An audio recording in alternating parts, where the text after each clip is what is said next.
বিরুদ্ধে মামলা তোলার রাজ্যের যুক্তি খারিজ আদালতে। ফলে শেখ সুফিয়ান আবু তাহেরের মতো প্রায় 70 জন অভিযুক্ত আপাতত স্বস্তি পাচ্ছেন না। কনিষ্ক মাইতি এই মুহূর্তে আমাদের সঙ্গে রয়েছেন, সরাসরি কথা বলবো কনিষ্কর সঙ্গে। কনিষ্ক,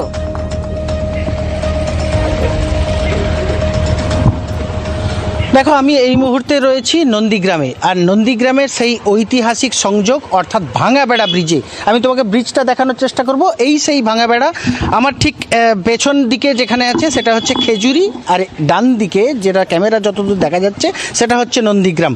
আর এই নন্দীগ্রামেই কিন্তু 2007 সালের থেকেই ভূমি উচ্ছেদ প্রতিরোধ কমিটি যে আন্দোলন, শিল্প বিরোধী যে আন্দোলন, জমি দেব না জীবন জীবিকা বাঁচার যে আন্দোলন, সেই আন্দোলনটা কিন্তু হয়েছিল।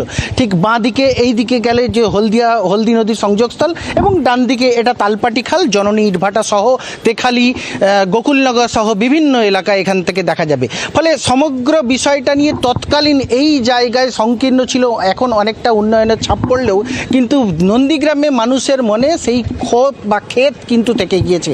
এখানে যদি শিল্প হতো হয়তো তাদের আজকে কর্মসংস্থান হতো, এই নন্দীগ্রামের আমূল পরিবর্তন হতো, এমনটাই কিন্তু তারা এখন প্রায় 1.5 দশকের কাছাকাছি পার হলে এখন কিন্তু সেই বিষয়টা দাবি করছেন।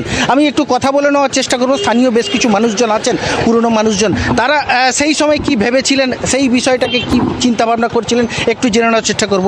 দাদা, তখন তো আপনি এই এলাকার প্রধান ছিলেন, তো সাধারণ মানুষ বা আপনাদের এখানে যারা জমি আন্দোলন করেছিল তাদের অভিযোগ ছিল আপনারা জমি জোর করে দখল করে নিচ্ছিলেন। আদপে কি ঘটনাটা ঘটেছিল? আদপে এটা হুগলি নদীর মোহনা, এটা এবং বঙ্গোপসাগরের তটভূমি, দুটো সংযোগস্থল, এখানে ভারী শিল্প হওয়ার একটা সম্ভাবনাময় অবস্থান ছিল। আর জমি প্রত্যেকেরকে বলাও হয়েছে যে জমি কারোর জোর করে নেওয়ার কোনো বিষয় ছিল না। কলকারখানার সম্ভাবনাময় জায়গা বলে সবাইকে মিটিং করে বা সভা সমিতি করেও বলা হয়েছে যে এখানে কলকারখানা হলে নিশ্চিত তারা যারা ক্ষতিগ্রস্ত হবে, সে বর্গাদার, পাট্টাদার কি যারা রায়ত জমির মালিক, তারা সকলেই হচ্ছে ক্ষতিপূরণ পাবে। আর এই এলাকায় আমাদের পূর্বে প্রায় 600 বিঘা জমির উপরে গাংড়া জেলিংহাম প্রজেক্ট হয়েছে। সে জমি অধিগ্রহণ করে বার্ন স্ট্যান্ডার্ড, তার উপরে ওএনজিসির অর্ডার পেয়ে, ওএনজিসির অর্ডার থেকে নিয়ে তারা তেল তোলার রিক তৈরি করছিল, এখানে মেনডেক এবং হেলিডেক তৈরি করছিল।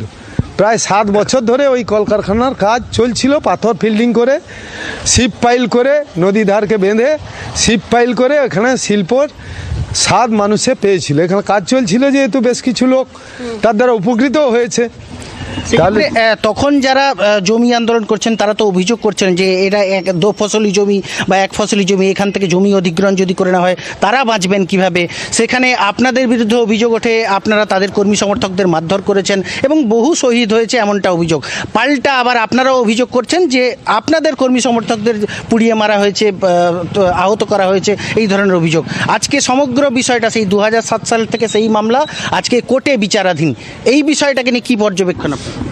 এটা লবণাক্ত মানে স্লাইন বেল্ট, এই বঙ্গোপসাগরের পাশেই, মানে এটা স্লাইন বেল্ট হুগলি নদীর পাশে, হুগলির মোহনা। আবার স্বাভাবিকভাবে এখানটা কখনো দোফসলা হতো না। মাছ চাষের জমি, মাছ আর একবার ফসল হতো, এ চিরন্তন এখনো হচ্ছে। এখনো এই সি সাইডে কনিষ্ক, বুঝতে পারছি কনিষ্ক, আমাদের অবশ্যই নজর থাকবে। অন্তত এটা ঠিক যে শেখ সুফিয়ান আবু তাহেরের মতো প্রায় 70 জন অভিযুক্ত আপাতত স্বস্তি পাচ্ছেন না।